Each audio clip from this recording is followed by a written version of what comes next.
Effective immediately, that guy right there on the left, Carson Mumford, has signed with Firepower Honda, which a different team, but still on Honda because the last year he was on MCR and now he's changing. I don't know if it was a Supercross only deal or whatever that is, but he's moved over. And as his Instagram post saying, quote, very excited to announce I'll be joining the Firepower Honda team. Honored to work with such a hardworking group of people and stoked to stay on a Honda. Not sure when my first race will be, but the team for now is just grinding and the crew down at MTFMX.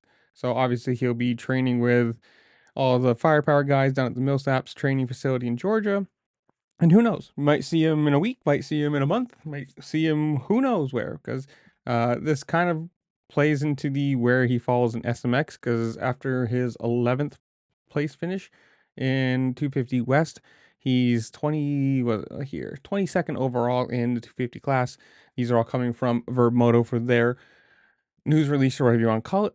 So it's going to be kind of cool to see where he falls going from one Honda team to another, how the mechanic situation works for him, how the team situation works for him, and where he falls into the 250 class. I mean, obviously you want to see him come in and do well and be competitive and fight for podiums or just, look good, but we're going to see how this falls. So comments below, I want to hear from you guys.